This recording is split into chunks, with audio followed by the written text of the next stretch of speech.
श्री राम शरणं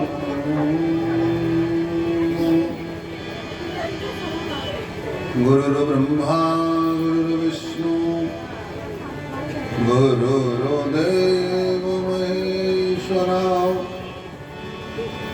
गुरु साक्षात् परब्रह्म तस्मै श्री गुरुवे नमः। गंगा तरंग रमणीय जटाकलापं गौरी निरंतर विभूषित वामभागं नारायण प्रियमनंगमदापहारं वाराणसीपुरपतिं भज विश्वनाथम्।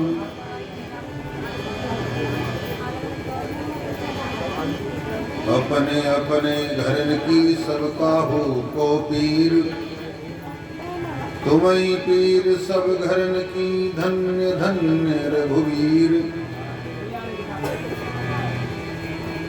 लेत सदा सुधि दीन की सहज दया के धाम,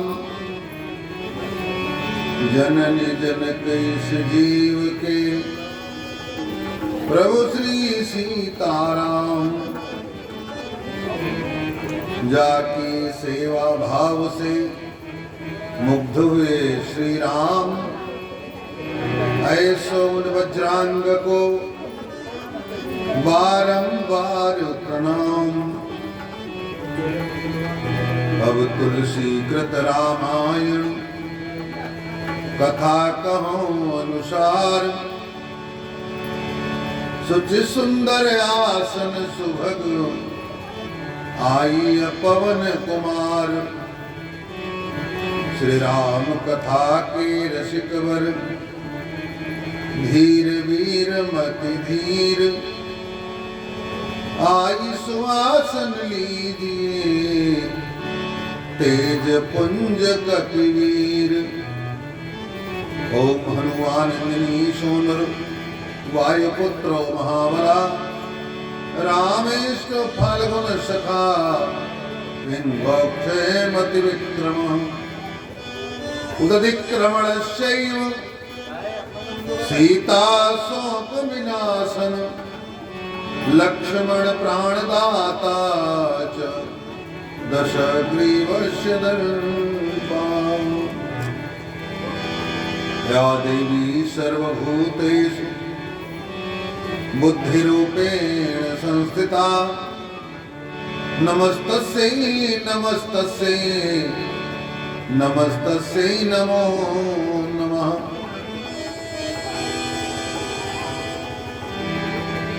श्री नृसिंहाय महाबलाय भक्तजन प्रतिपालाय, प्रेम करुणावलाय जगद्धिताय श्री कृष्णाय। बोलिए नृसिंह भगवान की, सच्चिदानंद भगवान की जय हो, साचे दरबार की जय हो, जगदम्बा भगवती मैया की जय हो, सब संतन की जय हो, सब भक्तन की जय हो, ग्राम देवता की जय हो, स्थान देवता की जय हो। जय जय सीताराम। ओम नमः पार्वती पतये हर हर महादेव। आप लोग थोड़ा धीरे से एक बार जयकारा लगाइए। बोलिए गंगा मैया की। आप लोग को धीरे बोले तभी ठीक लगता है। एक बार और धीरे से बोल दीजिए। बोलिए सीताराम नाम सरकार की। बहुत अच्छा लगता है जब आप लोग धीरे बोलते हैं। श्री राम जय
राम जय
जगदम्बा वैदेही मैया की।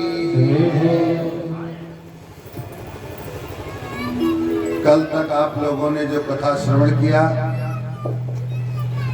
कहाँ विश्राम हुआ था पता है आप सबको ना? किसी की याद है? नहीं याद है? धनंजय जी हैं? धनंजय पांडे हैं? नहीं है? कहे तुम याद करके बताएंगे। कल की कथा जहां विश्राम ली थी, किसी को नहीं याद है? हाँ, कुछ लोगों के मुंह से आवाज आना शुरू हो गई। देखी अनूप एक अवराई, जनकपुर की एक आम का बगीचा, यहां तक राम जी पहुंचे थे। बसंत ऋतु लुभा रही थी। कमला नदी का झरझर झरना चल रहा था। बड़ा सुंदर मनोरम स्थल था। गुरुदेव विश्वामित्र ने कहा, राघव ये स्थान हम लोगों के लिए उचित है, क्योंकि जब चले थे लेकर तो एक बार राघव ने पूछा कि अब यात्रा हम लोगों किधर जा रही है? गुरु विश्वामित्र जी ने कहा था, आप लोगों को एक यात्रा कराता हूं जनकपुर की, जहां पर यज्ञशाला बनाई गई है। और यज्ञ कौन सा है? धनुष यज्ञ है।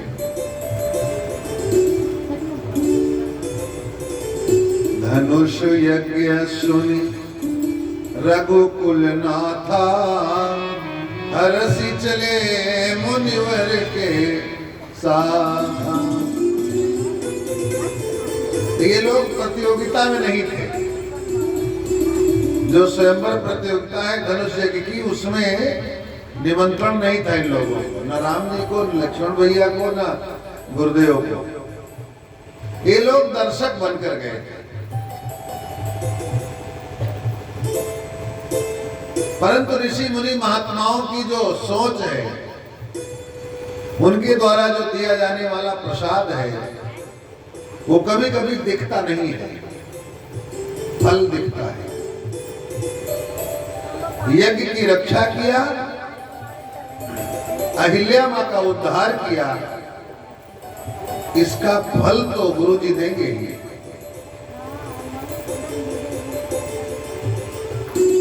और मिथिला की यात्रा पर राघव है। सुंदर बगीचे में गुरु जी ने आश्रम लगाया।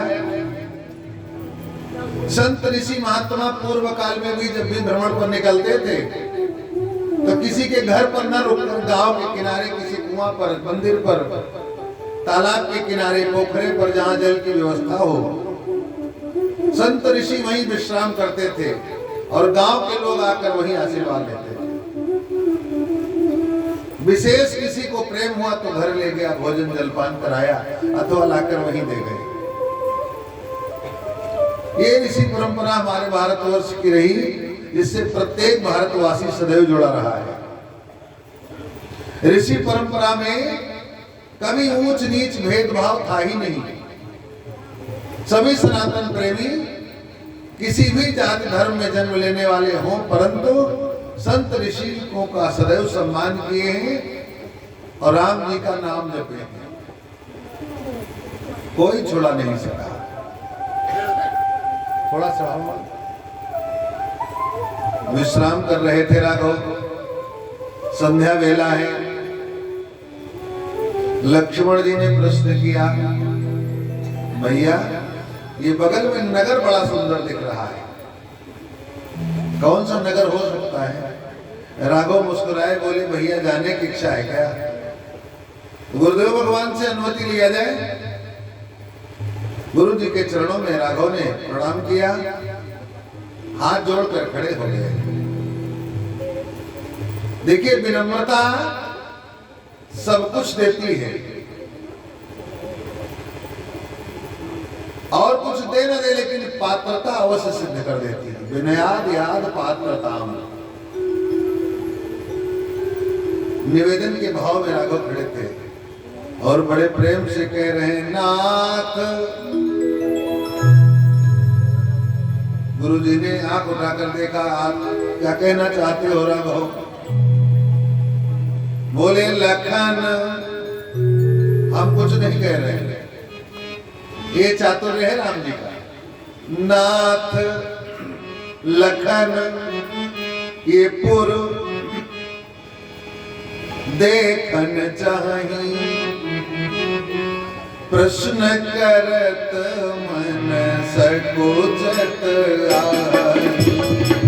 प्रश्न करत मन सकोचत आई।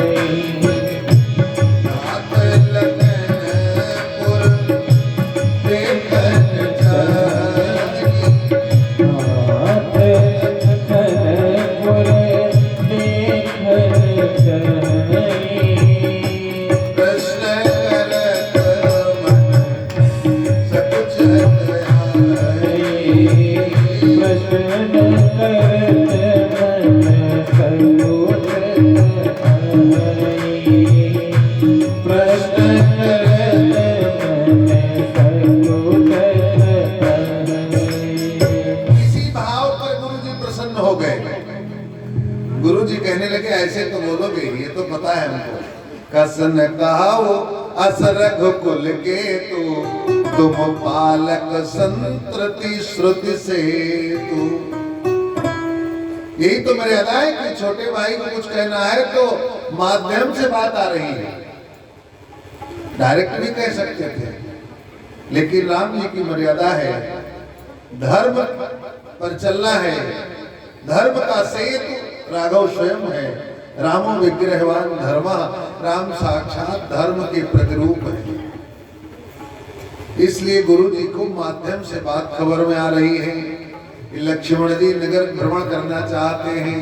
गुरु जी ने कहा तो बड़ा सुंदर है और चाहते आप भी हो तो जाई देखी आवो नगर। दोनों भाई जाओ, अकेले मत जाओ जरा लक्ष्मण को।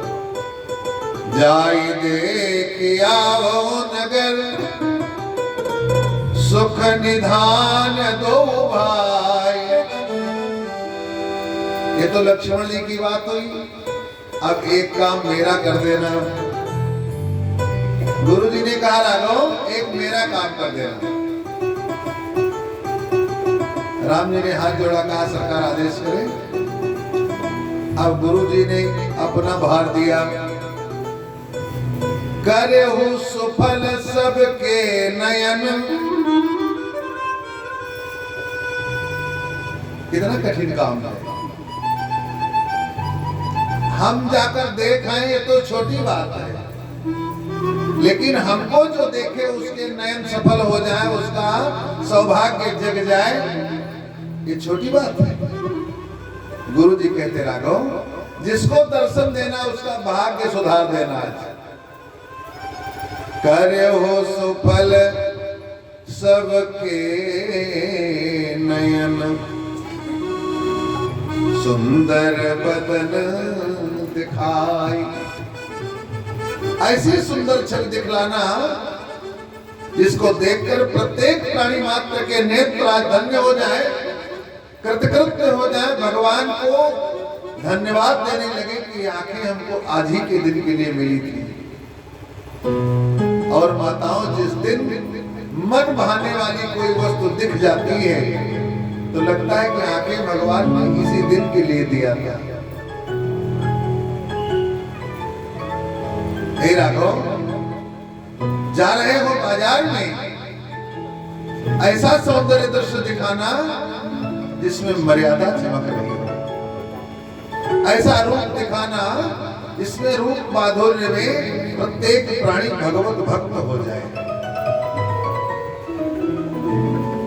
युवावस्था तरुणाई दोनों साथ हैं। मेरे राघव तरुणो रूप संपन्नो, जवान भी है और सुंदरता भी लज्जित हो जाएगा। सुंदरता को सुंदर करे, छवि ग्रह दीप शिखा सोई नरई।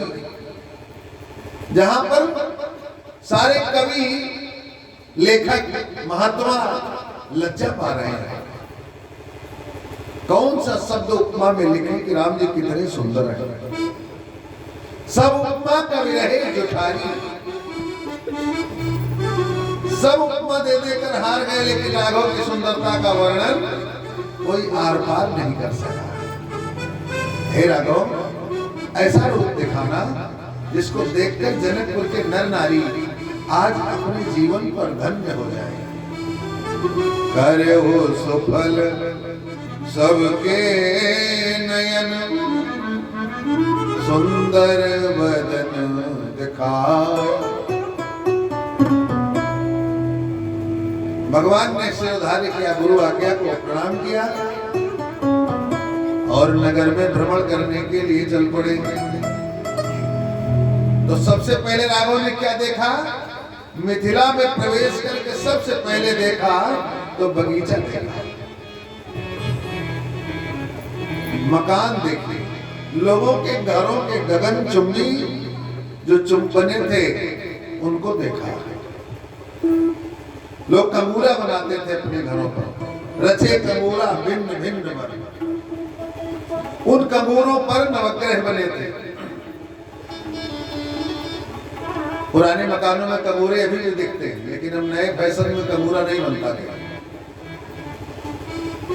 नवग्रह निकर अनेक बनाई, जन घेरी अमरावती आई। जिस प्रकार नवग्रह देवता आकर घरों पर विराजमान है और प्रत्येक घर पर नवग्रह बैठ जाए तो लगता पूरे नगर में देवताओं का वास है। ऐसा सुंदर बनई न बरनत नगर निकाई, जहां जाए मनुताई लुभाई। सब जगह सुंदर है, किसको कहे कम सुंदर है? सब सुंदर है। और क्या देखा राम जी ने? धन संपत्ति देखा।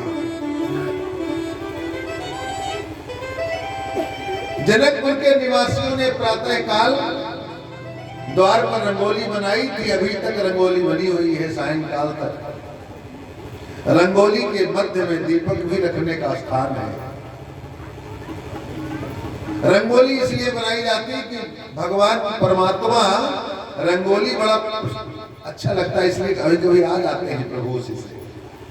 इसलिए प्रत्येक घर के सामने रंगोली बनाई जाती थी। और यहाँ नहीं, दक्षिण भारत में जाइए, हैदराबाद पुणे तरफ, तो वहाँ के गांवों में घरों में माताएं बेटियां घर के सामने अभी भी रंगोली बनाती हैं प्रातः काल 4 बजे, और छोटा सा घी का दीपक जलाकर रख देती हैं। क्यों? कि भगवान वहां विचरण पर थे, पता नहीं कभी मेरे ही घर आ जाए, तो ये न लगे भगवान को कि जब परमात्मा आपके घर में आया और घर के लोग सोते मिले तो लौट जाएगा। इसलिए दीपक जलता रहता है, प्रभु हम जग रहे हैं, आपके मार्ग की प्रतीक्षा कर रहे हैं, इसलिए रंगोली बनाई गई। पूरे जनकपुर को सजाया गया था। निर्माण देखा घर का, संपत्ति देखा, तो गोस्वामी जी कहते हैं जो राम जी ने देखा, जो संपदा निम्न कार्य करने वाले सफाई कर्मी के घर में द्वार पर जो संपदा जनकपुर में थी उसका वर्णन कर रहे हैं, बड़े लोगों का वर्णन नहीं किया। जो संपदा, ये धनंजय पांडे है क्या? अच्छा। नीच ग्रह सोहा सो बिलो की सुरनायक मोहा। देवताओं का राजा इंद्र भी लज्जा पा रहा था जो सफाई कर्मियों ने अपने द्वार को सजाया था। और ये जितने सफाई कर्मी है ना, ये सब राम जी के परम प्रिय हैं। परमात्मा इनको बहुत प्रेम करता है, इसलिए इन लोगों ने इतनी स्वच्छता करके भगवान के मार्ग को साफ रखा है, पूरे नगर की सफाई व्यवस्था को देखा है। भगवान अति प्रसन्न है। और भ्रमण करते करते चलने लगे तो नगर में हल्ला मचने लगा। माताओं ने देखा, सखियों ने देखा, युवाओं ने देखा, नौजवानों ने देखा, वृद्धों ने देखा, सब ने देखा। क्या देखा? आए सखी दो कुमार, सब ने देखा। आए सखी दो कुमार, कुमार मैंने देखे सुंदर सखी दो कुमार, कुमार मैंने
सावर एक गोरे नारे, सावर एक गोरे नारे, सावर एक गोरे नारे, सावर एक गोरे नारे, गोरे नारे, गोरे नारे, ओ गोरे नारे, गोरे नारे, सावर एक गोरे नारे, सावर एक गोरे नारे, उपमा छवि है अपार, और मन देखे सागर दो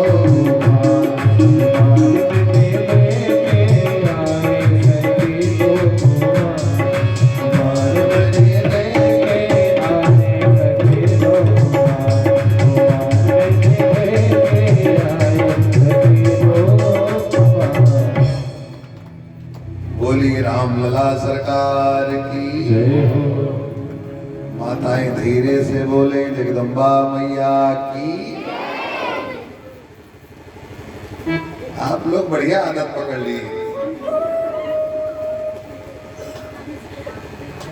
यज्ञ नारायण भगवान की। कल है यज्ञ, मालूम है आप सबको ना? कल यज्ञ है और कथा प्रातः काल 9 बजे से। कल छुट्टी का दिन है, रविवार भी है, तो रविवार में सूर्य का दिन है और सूर्य चढ़ता है जब तभी कथा होगी, और 12 बजे के बाद ढलने लगता तब यज्ञ होगी।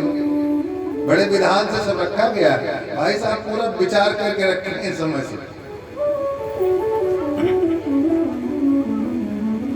राम जी भ्रमण कर रहे थे जनकपुर में, तो चारों ओर हल्ला मच गया। गांव में कोई बाहरी व्यक्ति आ जाए तुरंत एक दूसरे को बताते थे कोई आया, इधर से गया, इधर से गया है। शहरों में कोई नहीं पूछता, कोई कहीं आ जाए, लेकिन गांव में कोई नया व्यक्ति बाहर का एक बार प्रवेश किया तो पूरे गांव में खबर हो जाती कि हाँ कोई आया, इधर से गया है। हो जाती चर्चा ना, सब लोग जान जाते हैं। तो ये दोनों अजनबी अयोध्या से गए थे, और छवि ऐसी है परमात्मा की कि जो देखता है देखता ही रह जाता है। क्यों? गुरु जी ने भी आदेश किया है कि ऐसा रूप दिखाना कि सबके नेत्र आज सफल हो जाए। हे राघव, आज सबको पवित्र करके आता। तो मेरे राम जी ऐसे ही भ्रमण कर रहे थे। और माताएं बात बताएं, राम जी कभी ये विचार नहीं किए कि ये किसका घर है। राम जी सबके यहाँ गए हैं, किसी को छोड़ा नहीं है। अब जो देख भाव नीक नहीं सोई, जिस भाव में जिसने लिया उसको वैसा फल मिला। गए सबके यहाँ। गांव में जब चर्चा फैल गई तो माताओं को पता चला। अब माताओं ने माताओं को बताया, पहले सासुओं को पता चला, सासुएं जान गई तो बहुओं को पता चल गया। अब कोई सास थी अपनी बहू से बड़ा प्रेम करती थी, बहू को बुलाया, बहू जल्दी आ जाओ। बहू आई, बोली हम ना आते हो, कितने सुंदर पुरुष जा रहे। तो बहू ने देखा, जैसे देखा बहू ने आंखें बंद किया, सीताराम सीताराम, क्या सुंदरता प्रभु ने दिया है। एक बहू ने देखा तो पड़ोस की बहू को इच्छा हुई हम भी देखें, तो उसकी सास कर्कश थी, उसने कहा निकलना मत बाहर, देखना मत, घर में रहना।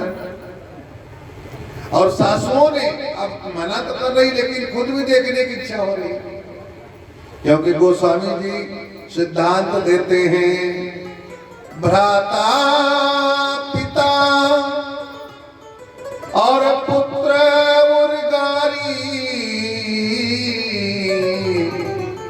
पुरुष मनोहर निरखत नारी, पुरुष मनोहर निरखत नारी, पुरुष मनोहर निरखत नारी। भ्राता पिता पुत्र उर्गारी, पुरुष मनोहर निरखत नारी, पुरुष मनोहर निरखत नारी, पुरुष मनोहर। निरखत नारी। बोलिए राजा रामचंद्र भगवान की। जय हो। सुंदरता को सब देखना चाहते हैं, और जब कोई सुंदर पुरुष दिखे, देखिए आंखें देखने के लिए भगवान ने बनाया ना, तो सबको दिया है। जब सुंदर पुरुष दिखे तो 3 रूप में सदैव देखना चाहिए। शास्त्र कहता है 3 रूपों में ही किसी भी पुरुष को, नारियों को देखना चाहिए, निरखना चाहिए। देखना, निरखना, टकटकी लगाना, बार बार देखना, पलक झपकाना, ये सब आंखों की क्रियाएं हैं। निरखना माने एक बार देखा फिर दोबारा देखा, 2 बार देखा तो निरखना, छुप कर बार बार देखना तो झांकना, लगातार देखते रहना, तकना। तो देखना कैसे है? शास्त्र कहता है कि जब सुंदर पुरुष दिखाई दे तो 3 रूपों में ही देखना चाहिए नारियों को।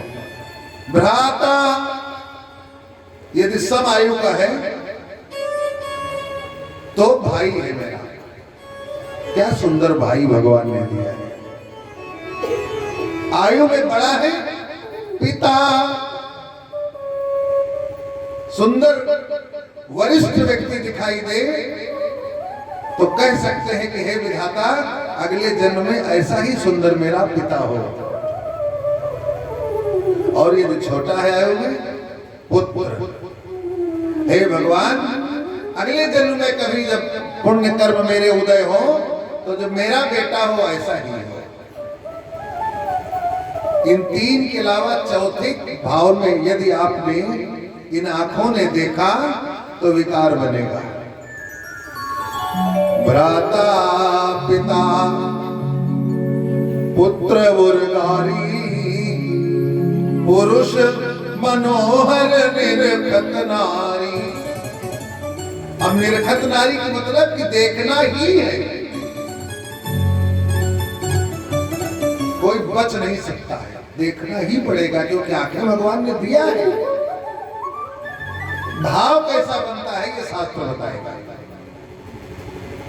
राम जी निकले तो सबने देखा, सास कहने लगी हे बहू ये वही जा रहे हैं कौन, जे निज रूप मोहिनी डारी, कीन्हु स्वबस सकल नर नारी। ये तो नर नारी सबको बस में कर लिया, इतने सुंदर हैं। तो सासुओं ने कहा अम्मा, सासुओं ने कहा बहू अंदर रहना, बाहर मत आना तुम लोग। बहुओं ने कहा क्यों अम्मा? कहा देखो इतने सुंदर हैं कि तुम लोगों ने देख लिया तो घर का खाना बंद हो जाएगा। तो सासुओं ने अपना पावर दिखाया। सासू अम्मा लोग पावर दिखाती है ना, जो बहुएं बैठी हैं वो सब जानती होंगी कि सासू अम्मा कितना काम कराती है, कितना पावर दिखाती है। सासू ने कहा बहू अंदर जाओ, और जब बहू बेचारी अंदर गई तो सासू ने बाहर से दरवाजा बंद कर दिया। बैठ जाओ माता जी, बैठ जाओ, जहां जगह पाओ वहीं बैठ जाओ। जय श्री राम।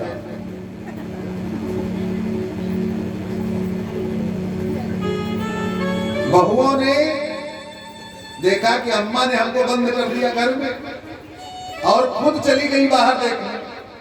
बाहर चबूतरे पर बैठ के अम्मा देख रही, राम जी का दर्शन कर रही, और बहू बेचारी घर में बंद हो गई। एक ने बंद किया, दूसरी ने बंद किया, तीसरी ने बंद किया, सब बहुओं ने अपने को कैद करा लिया। सासुएं बाहर से साकल कुंडी लगाकर बाहर बैठ गई। बहू सोचने लगी अब करें क्या। तब तक भगवान की प्रेरणा साथ थी, क्योंकि जिसमें सच्चा प्रेम है भगवान के प्रति तो वही बुद्धि काम करती है। बहुओं ने देखा जीना की ओर, तो जीना खुला था।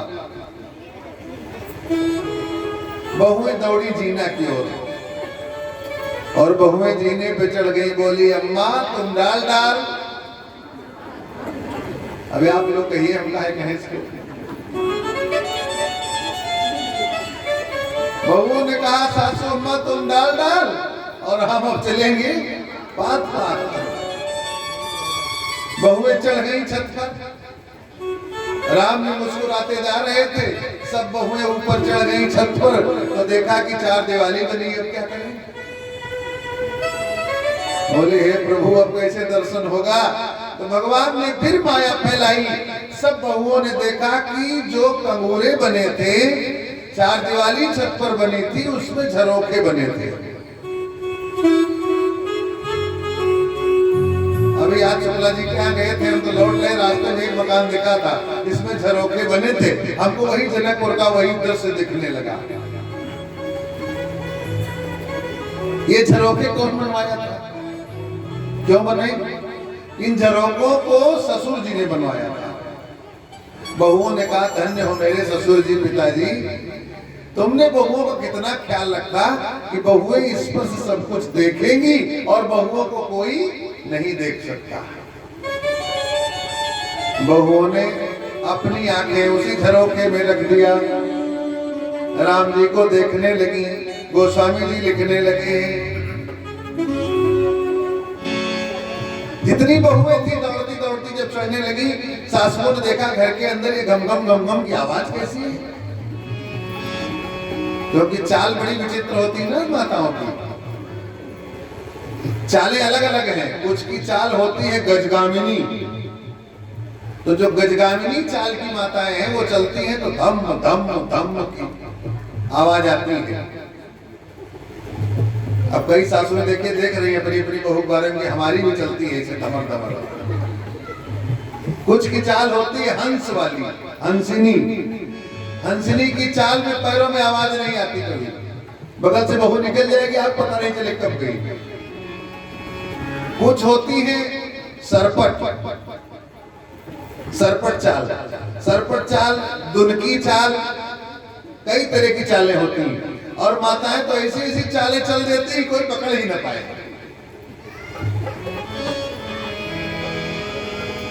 युवती भवन झरोखन लागी, निरखही राम रोपयन लागी।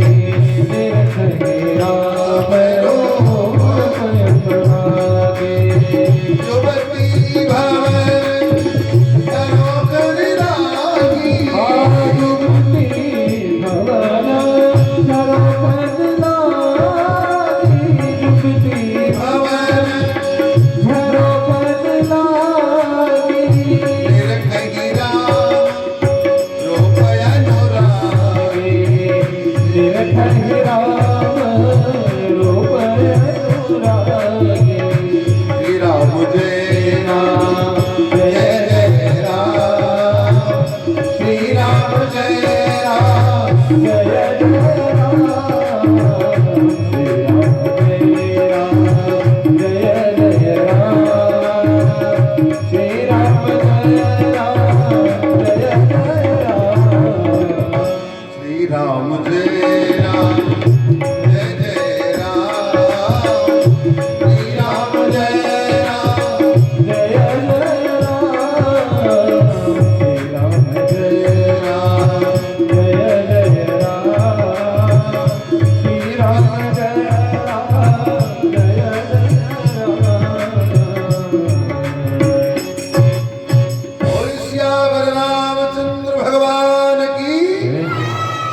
बहुएं सासुएं जब देखने लगी राम जी को तो अनायास ही मुंह से निकलने लगा श्री राम जय जय राम। एक दूसरे से बताने लगी। ये जो सांवले वाले हैं ना, इनकी मैया का नाम कौशल्या है। मुनि कौशिक मख के रखवारे, जिन रन अजिर निशाचर मारे। परिचय दे रही आपस में, जानती हो ये वो हैं जिन्होंने यज्ञ की रक्षा किया, सुबह मारीच का वध किया है। बोली ये गोरे वाले, बोले ये लखन लाल हैं। इनकी ही माता का नाम, लक्ष्मण जी की माता क्या नाम है? कौन बताएगा? हाँ क्या नाम बताओ? हाँ और कोई? हाँ तुम तो सही बताओगे धनंजय जी। बोलिए राजा रामचंद्र भगवान की। इसकी माता का नाम सुमित्रा है और ये बड़ा सुंदर है। अच्छा सांवले लोग अच्छे होते सुंदर की गोरे? तो भाई सांवला अच्छा होता है कि गोरा? अब इसमें अपनी अपनी पसंद लोग बोलने लगे। देखिए सांवला जो होता है वो पक्का होता है और गोरा जो है थोड़े दिन बाद कच्चा हो जाता है। इसलिए जो लोग सांवले हैं वो अपने पर बहुत भगवान को गड़बड़ाए मत। भगवान भी सांवले हैं।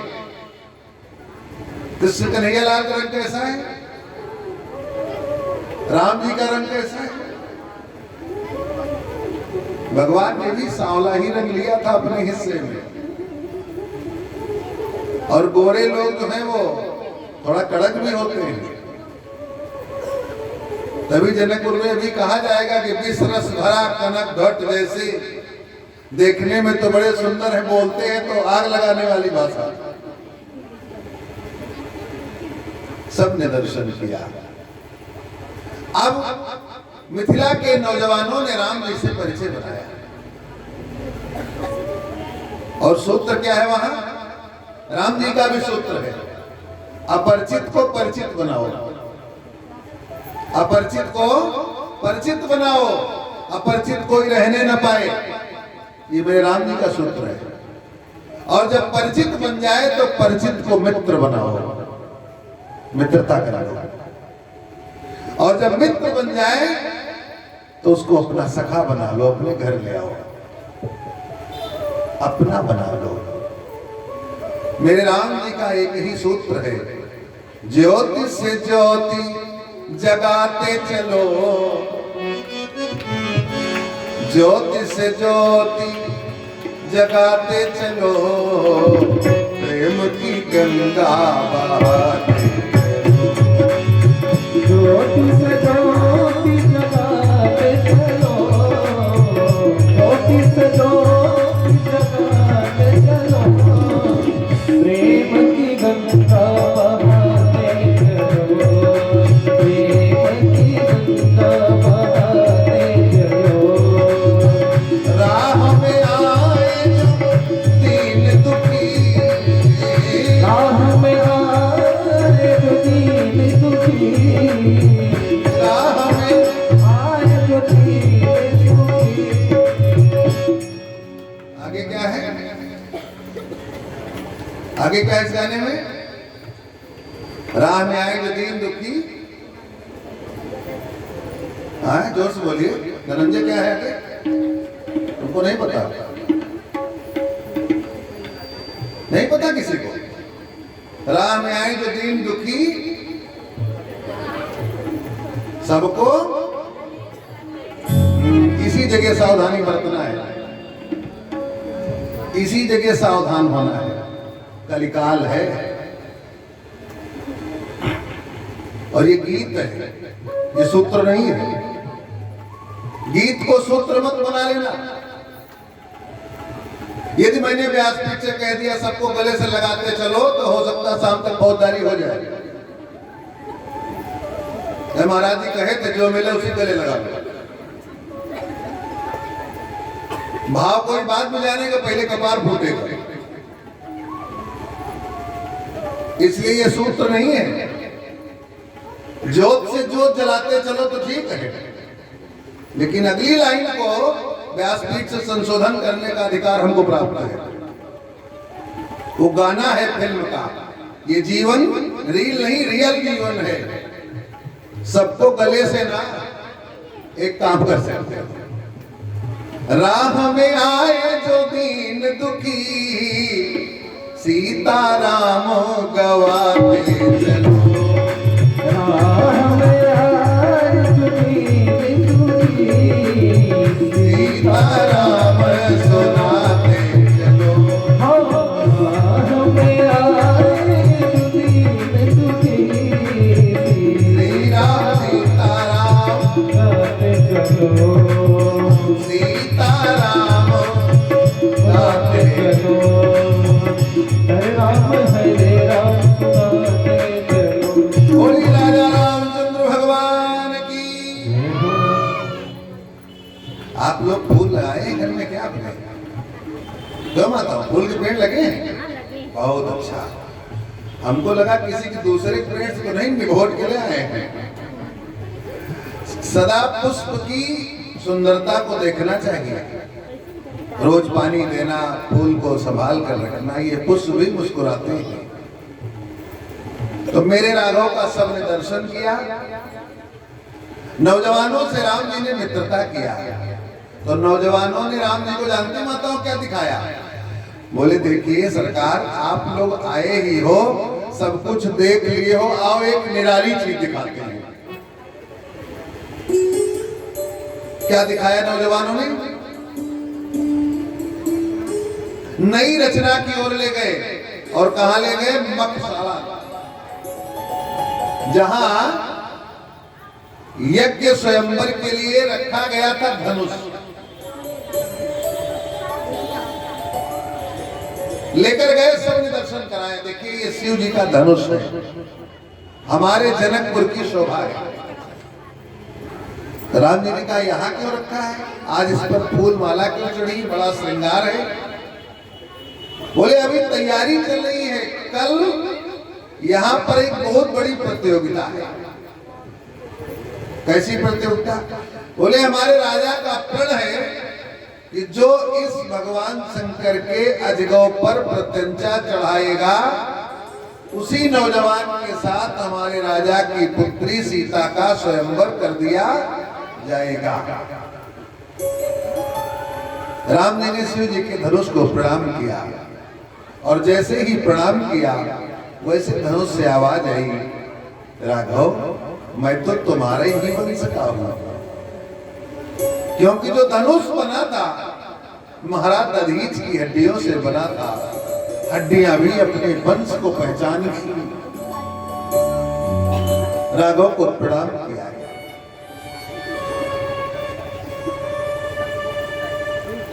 राघव आए वापस, और जैसे ही फुलवारी से निकलकर गुरुदेव भगवान के पास आए तो वहां देखा एक सभा लगी थी। महाराज जनक, सतानंद जी और श्रेष्ठ ब्राह्मणों के साथ जनक जी महाराज विश्वामित्र जी के पास बैठकर शास्त्रार्थ चल रहा था, दर्शन चल रहा था। उठे सकल जब रघुपति आए। जैसे ही राम जी लक्ष्मण जी के साथ कुटिया में प्रवेश किया, ये माताओं सब उठकर खड़े हो गए। लोग किसी से कहा नहीं कि तुम खड़े हो जाओ, राम जी आए। सब खड़े हो गए, और जब सब खड़े हुए तो जनक जी भी खड़े हो गए। विश्वामित्र जी ने कहा, अरे सरकार आप बैठिए, राजन आप क्यों खड़े हो गए? तो बालक है दोनों। जनक जी बोले देखो उनको बोलना मत, गुरु जी थोड़ी देर हमको देखने दो। एकटक निहार रहे हैं जनक जी राम जी के स्वरूप को। एकटक लखई निवेश न लावहीं, दोह कर जोरे शीस नवावहीं। सब सुंदरता को प्रणाम करने लगे। विश्वामित्र जी ने निकट बैठाया। और जब बैठाया तो जनकजी से रहा नहीं गया। जनकजी ने प्रश्न कर लिया, अरे कहा हो नाथ। दोनों हाथ जोड़कर विश्वामित्र की ओर देखा जनकजी ने और बोले, कहा हो नाथ, सुंदर दो बालक कहा हो नाथ। सुंदर दो बालक कहो नाथ, सुंदर दो बालक कहो नाथ, सुंदर दो बालक। नभ कुल तिलक मोनी कुल पालक। नभ कुल तिलक युवती कुल पालक।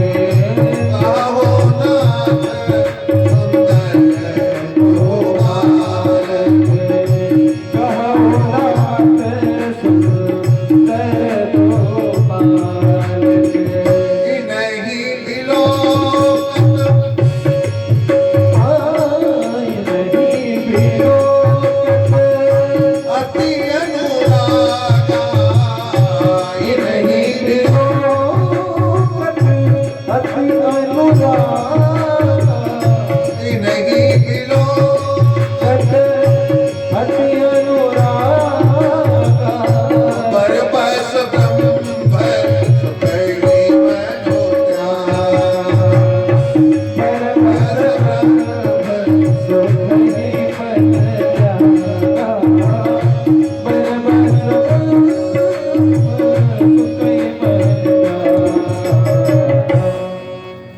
जब से मैंने देखा है अब कुछ और देखने की इच्छा नहीं है, जनक जी ने कहा।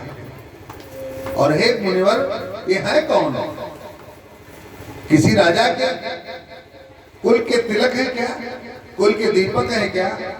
अथवा किसी ऋषि मुनि महात्मा के द्वारा पाले गए हैं क्या? और ये दोनों बातें सत्य दिख रही है, क्योंकि ये नभ दशरथ के तनय राम लखन असनाम। ये तो पहला प्रश्न हो गया। नभ कुल तिलक ये महाराज चक्रवर्ती सम्राट दशरथ के पुत्र हैं। जय हो, जय हो। क्या नाम है? अनन्या। क्या है? खोल के देख ले। ठीक है, चलो बैठो, वही देखेंगे। बोले वृंदावन बिहारी लाल की। बच्चे अपने हाथ से बना के लाई हो ना? अपने हाथ से बना के। बहुत अच्छा।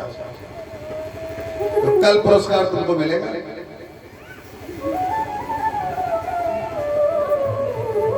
राघव को देखकर बार बार प्रश्न आता है कि ये किस राजा के पुत्र हैं। विश्वामित्र जी ने परिचय दिया, ये राम जी महाराज दशरथ के पुत्र राम लक्ष्मण दोनों हैं। और नभ कुल तिलक और मुनि कुल पालक। बोले जैसे ही 5 वर्ष की आयु के हो गए थे, इनका पालन पोषण महाराज वशिष्ठ के द्वारा किया गया है।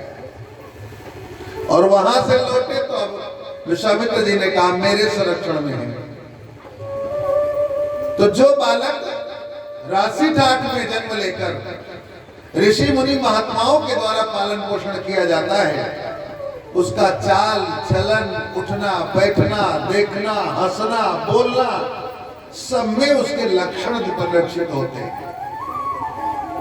देखने में कोई बड़ा सुंदर हो, लेकिन वाणी उसकी कर्कश हो, माताओं को ऐसा लगेगा। देखने में थोड़ा काला कलूटा हो, लेकिन बोलत हरत धरत जन फूला। वाणी ऐसी निकलती हो कि मिठास टपक रही हो। तो किसको सुंदर कहा जाएगा? जिसकी वाणी सुंदर है। इसलिए वाणी को संभाल कर बोलना चाहिए। तोल मोल तब मुख से बोल। और संत कहते हैं ऐसी वाणी बोलिए।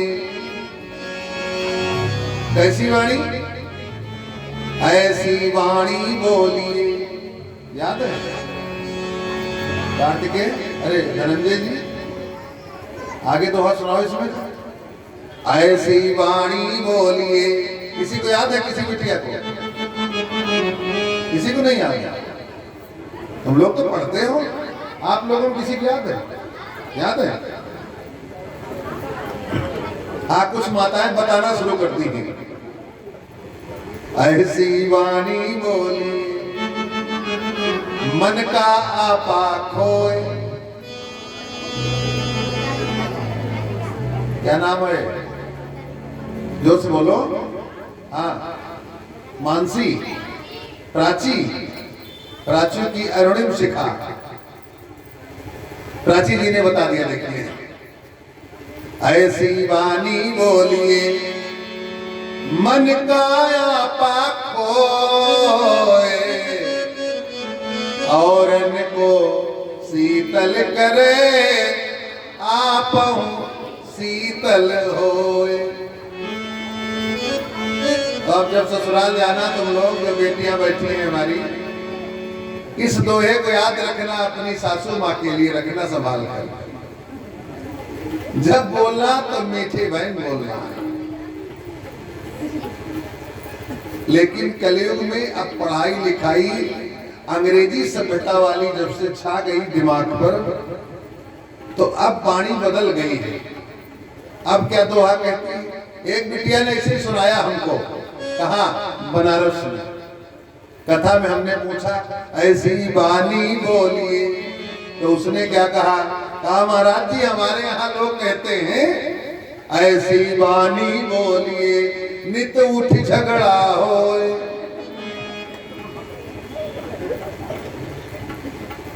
ऐसी वाणी बोलिए नित उठ झगड़ा होए। हमने आगे कहा उससे झगड़ा ना करो जो तुमसे तगड़ा। सावधानी हटी, दुर्घटना घटी।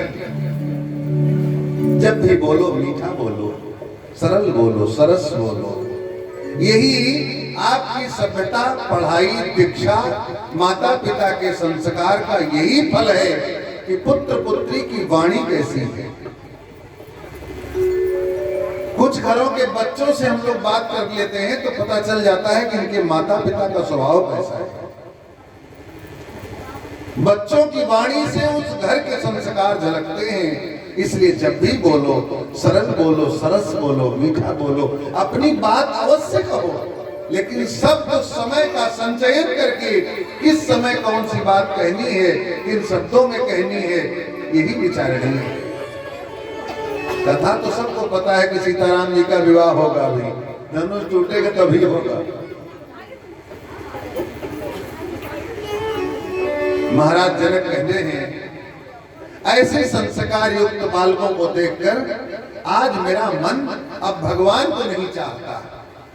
किसको चाहता? बोले बस इन्हीं को देखना चाहता। इन्हीं बिलोकत अति अनुरागा, इन्हीं बिलोकत अति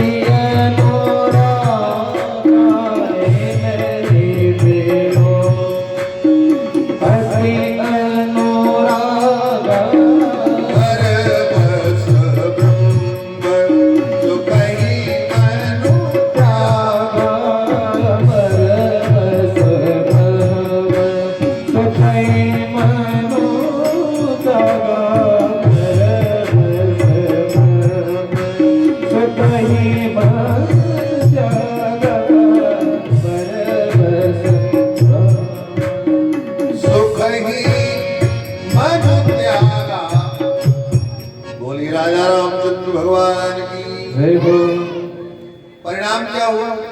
राम जी के सुंदर वचन, चितवन, मधुर मुस्कुराहट को देखकर महाराज जनक का मन रीझ गया।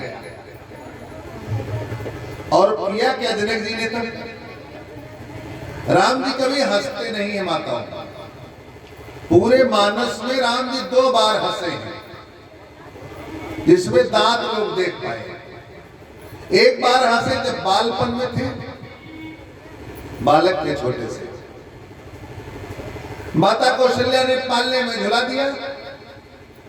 झूलते झूलते मुस्कुराने लगे और मुस्कुराते हुए जब मां ने देखा तो भगवान हंस दिए। और जब हंसे मुंह खोलकर तो मुंह में क्या दिखा था? दिखरावा मात ही तब अद्भुत रूप अखंड, रोम रोम प्रति लागे कोटि कोटि ब्रह्मांड। माँ को मुख के छवि ऐसा दिखलाया कि मुख में देखने लगी भैया अगणित रवि शशि शिव चतुरानन, बहुगिरि सरित सिंधु वन कानन। अनेक नदियां, सागर, बड़े बड़े पहाड़, पर्वत, पूरे नौखंड दिखला दिया। माता कौशल्या घबरा गई, आंख बंद कर ली। एक बार तब हंसे और दोबारा एक बार फिर हंसे तो काकभुसुंडी जी मुंह में चले गए। 14 कल्पांत तक अंदर घूमते रहे तब निकले। और एक बार अब राम जी और हंसेंगे नहीं, अब भी हंसेंगे। कई प्रकार का हंसना होता है, जानते हो आप लोग? एक मुस्कुराना, फिर एक हंसना, फिर भी हंसना और फिर ठहाका मार के हंसना। कुछ लोग ऐसा हंसते हैं कि बगल वाले को नोच देते हैं पकड़ के, हंसते हंसते मारने लगते बगल वाले को। देखे होंगे आप लोग ना हंसने वालों को। और घरों में तो लोग हंसते ही हैं, लेकिन जब से किचन घर में बन गया तब से हंसी चली गई है। रसोई थी तो हंसते थे लोग, अब किचन है तो किच किच किच किच बचा है, कब हंसे बेचारे।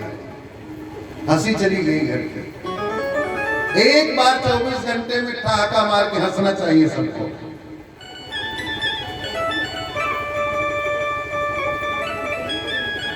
तो राम जी मुस्कुरा रहे हैं। उनकी मुस्कुराहट को देखकर जनक जी ने पूरी मर्यादा को समझा और बोले, अरे गुरुदेव आप इस बगीचे में क्यों रुके हैं? अरे बोले ऋषि मुनि महात्मा के लिए बगीचा ही ठीक है। बोले ना ना ना ना, तो संस्कार देख चुका हूं। ये आपके साथ जो दोनों नकुल तिलक है ना, मुनिकुल पालक, अरे मैं समझ चुका हूं। आप लोग जल्दी से यहाँ से उठिए। और राम लक्ष्मण के साथ गुरुदेव को भी रसगुल्ला खाने को मिलने लगे। शिष्य के व्यवहार पर गुरुदेव की पूजा होने लगी और ले गए कहा? राज्य अतिथि गृह में, जो जनकपुर राज्य का सबसे सुंदर अतिथि गृह था उसमें विश्राम कराया गया। कहाँ वास लय दीन भुआ। अतिथिशाला में पहुंचे, राजसी सेवा होने लगी। ये क्यों हुआ? क्योंकि राम जी का बर्ताव व्यवहार ऐसा था कि जनकपुर में चारों ओर चर्चा हो गई। महाराज जनक को भी पता लग गया कोई ऐसे नौजवान आए हैं जो पूरे नगर में भ्रमण तो कर लिए, लेकिन किसी की ओर दृष्टि उठाकर देखा नहीं। एक से एक सुंदर युवतियां, एक से एक सुंदर कन्याएं सब थी, लेकिन राम जी सदा मुस्कुराए और आंखों को नीचे रखा, कभी किसी से आंख नहीं मिलाई। यही तो मर्यादा है। और ऐसी मर्यादा को प्रणाम करते हुए जनक महाराज ने राम जी को आज राज अतिथि गृह में गुरुदेव के साथ पधरवाया। संध्या बेला आई, लगे चरण चापन दो भाई। राम लक्ष्मण ने गुरुदेव भगवान के चरण पकड़ा, एक बायां पैर पकड़ा लक्ष्मण जी ने, दाहिना पकड़ा राम जी ने, और दोनों भाई गुरुदेव की सेवा करने लगे। कुछ शिष्य लोग बैठे होंगे यहाँ भी जो पढ़ते हैं स्कूलों में, पढ़ने वाले हैं ना शिष्य, तो अपने गुरु के किसने किसने पैर दबाया? कोई हाथ उठा सकता है? अच्छा केवल धनंजय बस? अच्छा गुरु जी और पिताजी दोनों एक ही है क्या? हाथ इसीलिए दबाया गया। तो अपने गुरु के कम से कम एक आध बार चरण दबाने चाहिए श्रद्धा के साथ, तभी तो शिष्य गुरु का प्रेम बढ़ता है। और ये खरीदने से मिलता भी नहीं। कभी कभी गुरु जब कृपा कर देता है तो शिष्य को ऐसी बातें बता देता है जो पैसे से नहीं मिल सकती, लेकिन तब मिलेगा जब गुरु शिष्य के भाव में वात्सल्य प्रेम भरा मधुर संबंध होगा। राम जी ने चरण पकड़ा, दबाना शुरू किया। छोटे भैया लक्ष्मण भी दबा रहे हैं। देवताओं ने देखा, बोले धन्य हो विश्वामित्र, आज तुम्हारे बराबर भाग्य किसी का हो ही नहीं सकता। जिनका ध्यान देवपति धरते, इंद्र भी जिनको प्रणाम करते हैं, ते गुरु की पद सेवा करते। वो भी राम जी बड़े प्रेम से गुरु जी के चरण दबा रहे हैं। बार बार मुनिया क्या दीनी। गुरु जी कहते बस राम जी हो गया। अरे राघव बस करो, अब सो जाओ, रात्रि अधिक बीत गई है, अब सो जाओ। एक बार कहने पर नहीं माने, दोबारा कहने पर नहीं माने, तिबारा कहने पर नहीं माने, चरण दबाते रहे दबाते रहे। तो भाई माता पिता गुरु की बात माननी चाहिए कि नहीं माननी चाहिए? माननी चाहिए। और यहां तो कह रहे नहीं मान रहे हैं। बार बार मुनि आज्ञा दीनी, बार बार कह रहे छोड़ दो चरण, लेकिन राम जी छोड़ने को तैयार नहीं है। तो कभी कभी माता पिता गुरु की बात नहीं मानना चाहिए, कभी कभी नहीं मानना चाहिए। कब? जब माता पिता गुरु को आपके द्वारा सुख प्राप्त हो रहा हो, तो जब तक गुरु माता पिता को सुख प्राप्त हो, तब तक पुत्र शिष्य का धर्म है उस सुख को बढ़ाता रहे, माता पिता गुरु के जीवन में सुख बढ़ता रहे, इसलिए नहीं मानना चाहिए। प्रातःकाल, अब उदाहरण देखिए, प्रातःकाल पिताजी बाल्टी लेकर पानी भरने चले, गाय भैंस को पानी पिलाना है, और बेटा रजाई में लेटा है, देखा कि पिताजी बाल्टी लेकर जा रहे हैं, तो बेटे का धर्म क्या है? उसे रजाई फेंक कर पिता के हाथ से बाल्टी छीन ले। अरे पिताजी, आपके मेरे रहते आप ऐसा काम करेंगे? मैं करता हूं इसको। बार बार पिता कहेगा अरे छोड़ दो, रहने दो, तुम पढ़ाई करो, तुम पढ़ाई करो, रहने दो, लेकिन उस समय नहीं मानना। उस समय पिता को कष्ट कम हो, हम कष्ट सह लेंगे, यही आदर्श पुत्र का धर्म है। इसलिए पिता को सुख देना चाहिए। माँ उठी सवेरे, बर्तन धो रही, भोजन बनाने लगी, बिटिया देखा रजाई में लेटी है, बिटिया ने और चादर तान दिया। ठीक है अम्मा, बन जाए गरम गरम तो बताना। ऐसा नहीं करना चाहिए। सदैव माता पिता के कार्य में बढ़कर हाथ बटाना, यही आदर्श पुत्र पुत्री का धर्म है। यही राम जी ने किया है, यही सीता जी ने किया है। अच्छा, कितनी बेटियां हैं हमारी जो माँ से पहले सोकर उठती है? कोई जो अपनी माँ से पहले सोकर उठती? अच्छा ये दोनों, अच्छा यसी उठती है, खुशी यसी, यसी नाम है ना? हाँ यसी उठती है। यसी तो रात में भी सबको सुला के तब सोती है। बेटी का धर्म है कि माँ से पहले सो के उठे। 5 वर्ष तक तो कन्या है, 5 के ऊपर जब बेटी हो जाए तो माँ को सुख देना चाहिए। कितना भी माँ मना करे, बेटिया तुम काम न करो, बहू जी आगे करेंगी, तुम मत करो। ऐसी भी माताएं हैं जो बेटी को काम नहीं करने देती, बहू पर चाबुक लेकर सवार रहती है। तो आज तुम किसी बहू पर सवारी किए हो चाबुक लेकर, कल तुम्हारी बेटी बहू बनेगी। इसलिए बेटियों से भी घर में काम करने की शिक्षा देनी चाहिए। बेटी बेटा का यही धर्म है कि माता पिता को अधिक से अधिक सुख देना। ऐसी बात को नहीं मानना जिसमें सुख कम हो जाए। बार बार गुरु जी आज्ञा दे रहे हैं कि राम जी छोड़ दो चरण को, न दबाओ, लेकिन गुरु जी को अच्छा लग रहा था। राम जी ने कहा कि आपको जिसमें सुख मिले वही करने में शिष्य का कल्याण है। जहाँ भाव है वहाँ ये भाव बनता है, प्रेम प्रगाढ़ है। और जहाँ केवल ड्यूटी होती है वहाँ एक बार पिता ने, गुरु ने कहा अच्छा बस छोड़ दिया, ठीक है, फुर्सत में जान बची लाखों पाएंगे। अच्छा, कितने बेटे बैठे हैं जिनके माता पिता जीवित हैं और अपने माता पिता के चरण दबाते हैं रोज? है कोई? कोई नहीं। अच्छा, तीनों लोग सलाह किए हो क्या? 3.5।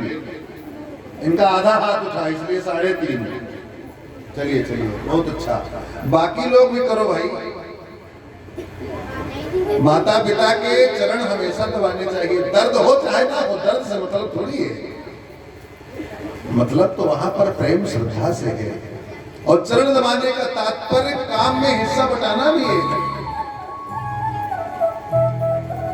क्यों भाई आशुतोष, तुम नहीं दबाते हो अपने पिता चरण रोज?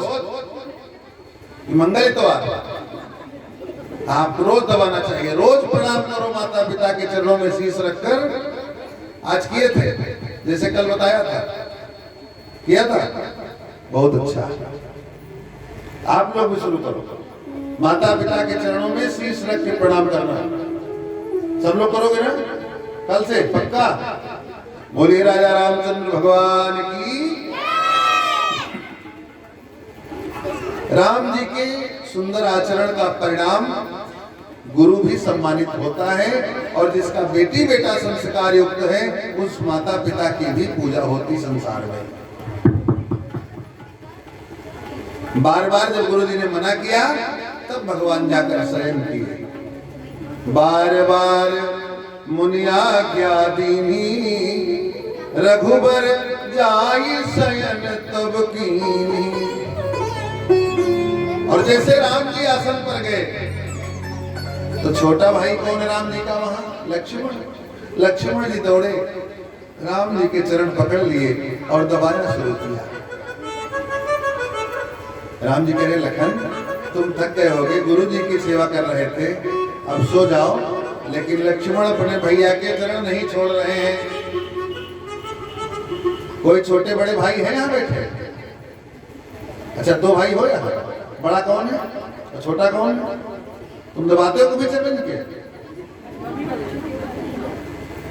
हाँ भाई, ये भी करना चाहिए। बड़ा भाई पिता तुल्य है, सम्मान करना चाहिए। बड़े भाई की भी सेवा करनी चाहिए। और जिस घर में छोटा भाई बड़े भाई की सेवा करता है उस घर में राम जी के वंश जैसा संकट आने पर भी कभी घर में विवाद नहीं बनता है। एक नियम बना लो कि मेरा बड़ा भाई है तो बिना चरण शाम को दबाए नहीं सोऊंगा।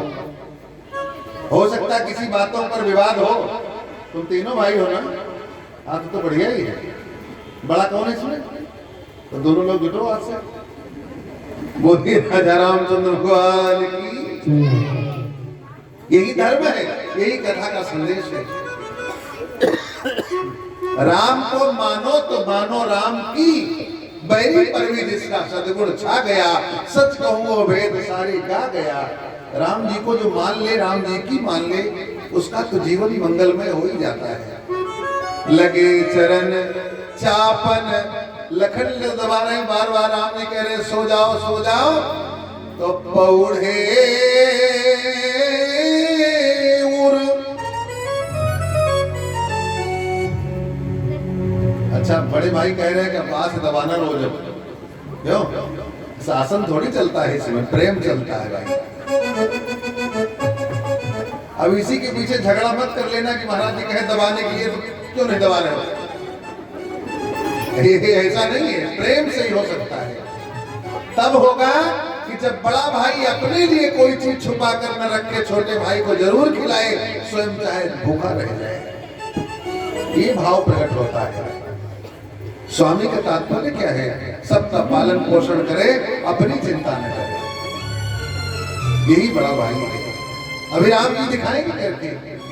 भरत जी रोते हुए कहेंगे कि जब मैं हारने लगता था खेल में कभी, तो मेरे भैया स्वयं हार जाते थे।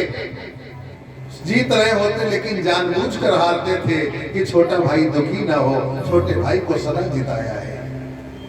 ये राम जी का वंश है। लक्ष्मण जी ने क्या किया?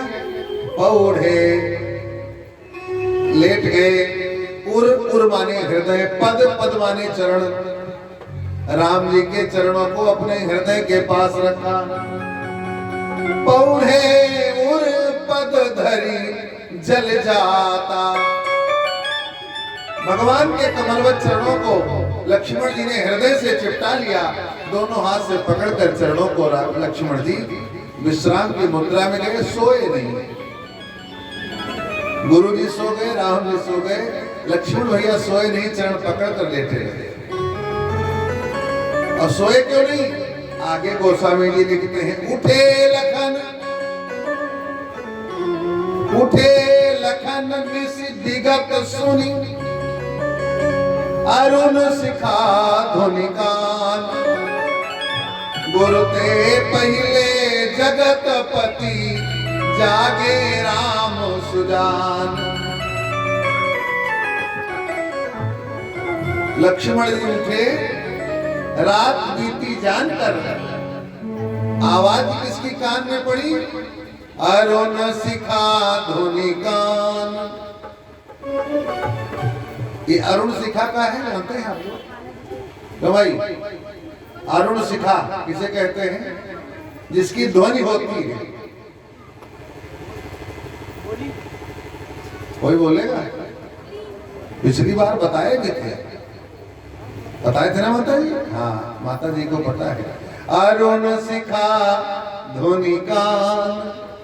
अरुण माने लाल, शिखा माने चोटी। लाल चोटी किसकी होती है? जो सवेरे 4 बजे बोलता है। हाँ, देखिए आप लोग ये नाम जानते हैं, लेकिन गोस्वामी जी क्या नाम रखे इसका? अरुण शिखा ध्वनि कान। यही अलार्म है, 3:30 बजे बजता है। प्रकृति ने स्वयं बना रखा है, अरुण शिखा ध्वनि कान, गुरु ते पहिले जगत पति, जागे राम सुजान। राम जी गुरु जी से पहले सोकर उठे। पुत्र और शिष्य का धर्म है कि पिता और गुरु के उठने से पूर्व सोकर उठ जाए।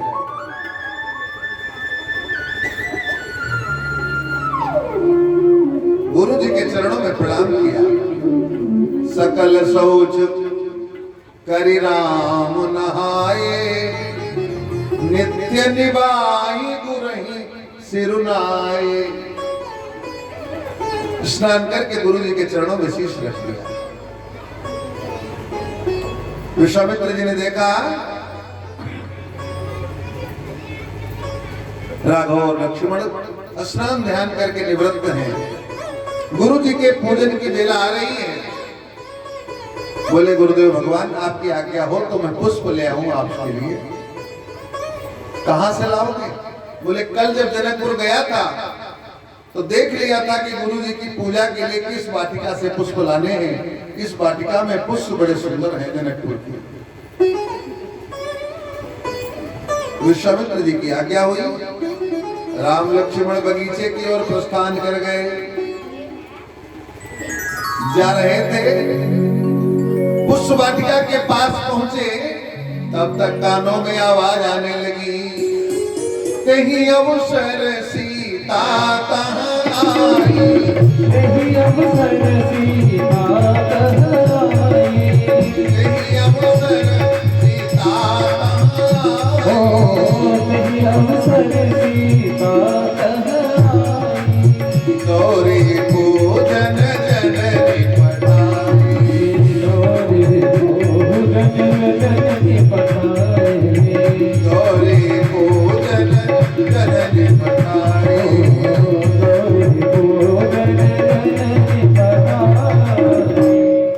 जानकी जी जा रही थी पूजन करने, राम लक्ष्मण जा रहे पुष्प लेने।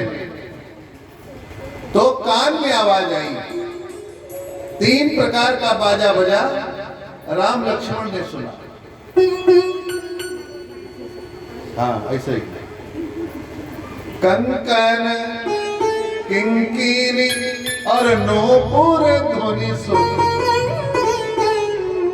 3 बाजा बजे, कंकन किंकिनी नूपुर ध्वनि सुनी, कहत लखन सन राम हृदय गुनी। लक्ष्मण, ये जो 3 प्रकार का बाजा बज रहा, जानते हो क्यों बज रहा? और बाजा कौन सा था? जानकी मैया श्रृंगार किए हैं, कंगन पहने हैं। कंगन कहाँ पहनते? हाथ में। और नूपुर कहाँ पहनते? पैर में। और किंकिन, किंकिन कहाँ पहनते? पिछली बार बताए थे, हैं? कान में, नाक में। अच्छा, नाक बोलती है। किंकिन वो तो नूपुर हो गया पैर में, हाथ में हो गया कंगन। और किंकिन, किंकिनी ललाम लगाम सोहती, ये कहाँ बजती है? हाँ, अब आप लोग विचार कर रहे हैं कि फिर है कहाँ? पहनते लगभग सब लोग हैं, विवाहित माताएं जरूर पहनती हैं। और वो एक हाथ में, एक पैर में, तो दोनों का मध्य एक कमर में। कमर में क्या है? जो करधनी पड़ती है उसमें घुंघरी लगी है। जब चाल चलती है माता सीता, तो सीता की चाल हंसनी की है। हंस की चाल चलने पर तीनों अंग से आवाज आ रही है, कंकन किंकिनी नूपुर धुन सोनी, कंकन किंकिनी नूपुर धुन सोनी, कात दैनोरी राम लखन सन, कात दैनोरी राम लखन सन,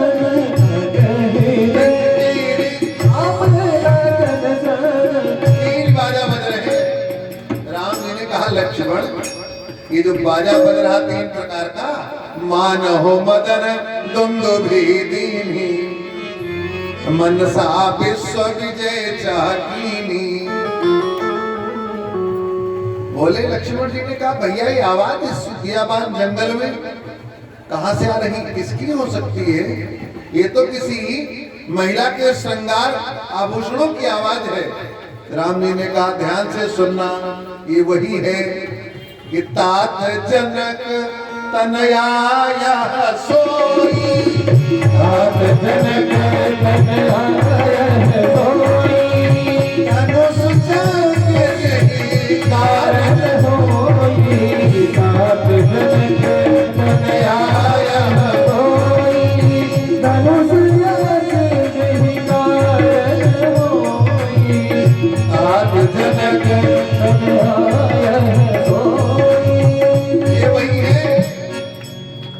जनक जी की पुत्री है, इसी के कारण धनुष यज्ञ हो रहा है। माता जानकी चलकर आई, गौरा जी के मंदिर में बैठी। और जब गौरा के मंदिर में बैठी तो गौरा जी ने देखा कैलाश पर गौरा मैया बैठी थी, बाबा विश्वनाथ बैठे थे। गौरा ने देखा कि सीता मेरे मंदिर में पूजन करने गई, बस उसी जगह गौरा मैया उठकर खड़ी हो गई। बोली, बाबा अब थोड़ी देर के लिए हमको जाना पड़ेगा। महादेव बोले, कहाँ जा रही हो गौरा? बोले, जा रहे हैं, सीता मेरी पूजा करने मंदिर में आई है, हमको जाना है और आज अपनी सीता को आशीर्वाद देना है। महादेव बोले, गौरा सीता पूजा करने आई, तुम जा रही हो? बोले, हाँ। महादेव ने कहा, मैं भी चलूंगा। गौरा ने कहा, वहां तुम्हारा प्रवेश वर्जित है बाबा, केवल महिलाएं रहती हैं, माताओं के बीच में गौरी पूजन होता है। सवेरे जाती है ना गौरी पूजन करने, जिनका विवाह होता है, आपके यहाँ भी होता होगा। कन्या को लेकर माताएं जाती हैं गौरी पूजन को, और आपके यहाँ कहा जाता है गौरीहाई। ये गौरी पूजन ही है। माता सीता गौरी पूजन करने गई, गौरा को लगा हमको जाना चाहिए, आशीर्वाद देना चाहिए। बाबा बोले, मैं भी चलूंगा। गौरा ने कहा, वहां पुरुष नहीं रह सकता। महादेव बोले, कोई जुगाड़ है? कोई जुगाड़ है? गौरा ने कहा, एक जुगाड़ हो सकता। क्या? बोले, तुम नारी बन जाओ बाबा, स्त्री बनो। महादेव बोले, कोई बात नहीं, बन जाता हूं। और बाबा बन गए नर से नारी, बाबा बन गए नर से नार, करके 16 सिंगार। बाबा बन गए नर से नार, करके 16 सिंगार। चोरी पहनी लगाई है बिंदी माथे पर, बाबा बन गए नर से नार, करके 16 सिंगार। चोरी पहनी लगाई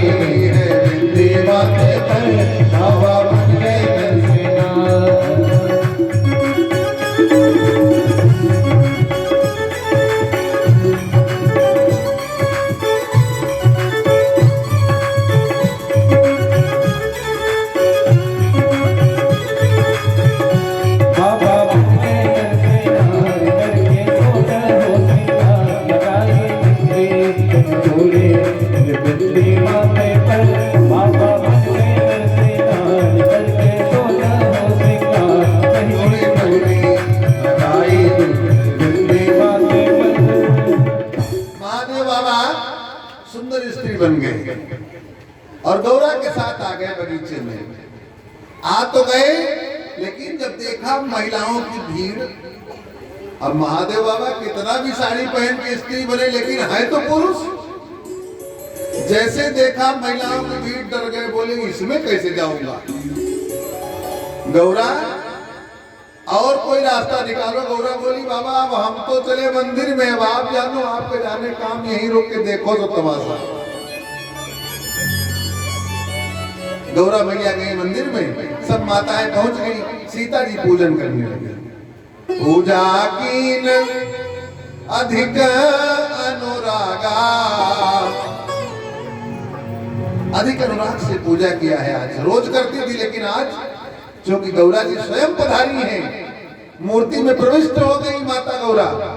पार्वती जी को सामने पाकर सीता जी ने पूजा कीन अधिक अनुरागा, निज अनुरूप सुभग परो मागा। निज अनुरूप सुभग परो मागा। निज अनुरूप सीता जी वर मांग रही थी। वर कौन सा वर? ऐसा वर जो मेरे अनुकूल हो, ऐसा पति प्राप्त हो जिससे हमारा तालमेल बन जाए। वो राजा भी न हो, वो रंक भी न हो, वो दरिद्र भी न हो, वो चक्रवर्ती भी न हो, वो ऐसा हो जो मेरे अनुकूल हो। ऐसा वर मांग रही थी। इसी समय महादेव बाबा ने देखा कि गौरा प्रार्थना कर रही है। गौरा से सीता जी दूर खड़ी देख रही थी या रहे थे? महादेव है ना, रहे थे। और धीरे से सब माताओं के बीच से निकलकर बाहर आ गए। गोस्वामी जी ने देख लिया, कहने लगे एक सखी सिय संग बिहाई, कुछ झुंड से निकलकर बाहर आई। एक सखी सिय संग बिहाई, गई रही देखन फुलवाई। गई रही देखन फुलवाई, गई रही देखन फुलवाई। एक सखी निकल कर आई और बगीचे की ओर भगी। तो बगीचे में क्या हो रहा था? बगीचे में घटना घट रही है। मेरे राम जी पुष्प के पास खड़े थे, लक्ष्मण भैया साथ में हैं। लक्ष्मण जी ने कहा कि वाला पुष्प बड़ा सुंदर है, तोड़ लिया जाए। राम जी ने कहा तोड़ना मत, इसको तोड़ना मत, दर्शन करो, पुष्प बड़ा सुंदर है। ये मुस्कुरा रहा, इसको देखो, तोड़ना मत। लक्ष्मण जी ने कहा पूजा कैसे होगी? बोले लक्ष्मण ये बताओ, हम तोड़ने वाले लगते हैं क्या? हम रघुवंशी हैं, हमने सदा सबको जोड़ा है, किसी को किसी के परिवार से तोड़ा नहीं है। लक्ष्मण हम लोग जोड़ने आए हैं, तोड़ने वाले नहीं हैं। बोले भैया फिर पुष्प कैसे मिलेगा? राम जी ने कहा पुष्प तो सुंदर है, लक्ष्मण जी इसमें किसी वृक्ष को तुमने लगाया है क्या? लक्ष्मण जी बोले यहाँ हमारा एक भी पेड़ नहीं लगाया है। बोले अच्छा खाद पानी किसी ने दिया है? बोले वो भी नहीं किया। कहे न खाद डाले न पानी दिए न लगाए तो तोड़ने वाले कौन हो बेटा? इनका स्वामी कोई और है। चारों ओर देखो, इन पुष्पों का कोई न कोई पालनहार होगा जो इनको सजा कर, संवार कर, काट कर, छाट कर सुंदर वाटिका बना कर रखा है। चाहूं दिसी चितई, चारों ओर देखो घूमकर तो दिखाई दिया एक माली बाबा बैठे थे खुरपी लिए। राम जी पहुंच गए, बोले माली बाबा क्या पुष्प पूजन के लिए मिल सकता है? चाहूं दिसे चितई फिर पूछी मालीगन। माली ने कहा मिलेगा लेकिन अपने हाथ से मत छूना। राम जी ने कहा क्यों, हम तो ले सकते हैं? बोले ना ले नहीं सकते, हम देंगे, अपने हाथ से मत तोड़ लेना। क्यों? बोले आपका हाथ इतना कोमल है कि पुष्प की पंखुड़ी आपके हाथ में चुभ जाएगी।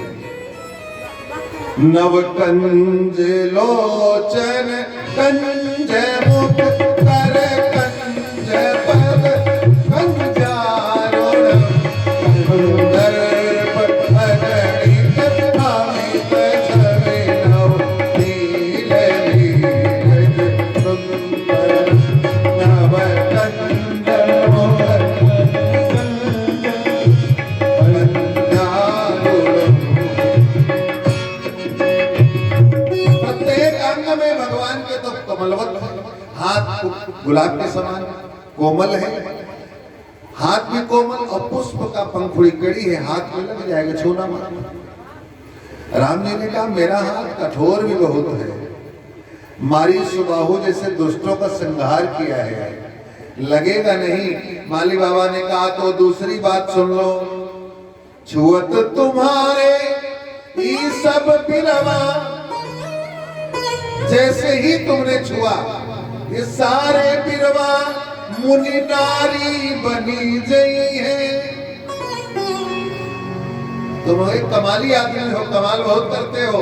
राम जी ने कहा कमाल क्या है?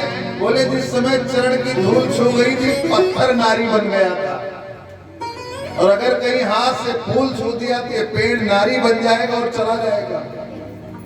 इसलिए मेरा बगीचा खाली हो जाएगा, छूना मत, मैं दे रहा हूं। माली बाबा ने पुष्पों की गुच्छे लिए राम जी को देने लगे। लगे लेन दल बोल मुदित मन, जैसे ही हाथ में फूलों का गुच्छा आया राम जी के तो पुष्प हंसने लगा। लगे लेन दल फूल मुदित मन, पुष्प मुदित हो गया। मुदित माने प्रसन्नता, पुष्प अत्यंत प्रसन्न है। राम जी ने देखा, बोले पुष्पराज तुम हंस रहे हो? हाँ ऐसे नहीं हंस रहा था।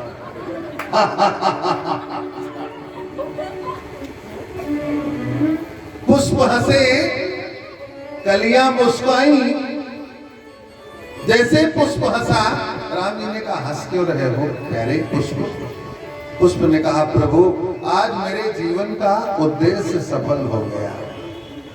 राम जी ने कहा सफल क्या हो गया? अरे तुम अपने परिवार से तोड़े गए हो। जिस पेड़ में पुष्प लगा है, पानी मिल रहा है, खाद मिल रही है, भोजन मिल रहा है, तब तुम जीवित हो। तोड़ लिए गए हो और तोड़ने के बाद हंस रहे हो। पुष्प ने कहा जिस समय मेरा अस्तित्व किसी राष्ट्रभक्त के हाथ में चला गया, हे राघव मेरा जीवन का उद्देश्य पूर्ण हो गया। अब तो आपके हाथ में आने के कारण प्रसन्न हो। कौन चाहेगा? इस बगीचे में हजारों पुष्प हैं, लेकिन मेरा भाग्य है कि मैं आपके हाथ में हूं। सैकड़ों पेड़ होते हैं, सैकड़ों पुष्प लगे होते हैं, लेकिन राम जी पर कौन चढ़ेगा? ये तो सौभाग्यशाली पुष्प ही होगा। इसलिए पुष्प हंसने लगा। राम जी ने कहा तो इतने प्रसन्न हो गए, क्या होने जा रहा है? पुष्प ने कहा मैं सब जानता हूं हे प्रभु, मेरी जो अंतिम इच्छा है वो भी सुनिए। पुष्प हंसते हुए कहने लगा हे राम जी, चाह नहीं मैं सुरबाला के गहनों में गोपाला, नहीं मैं सुरबाला के गहनों में गोपाला।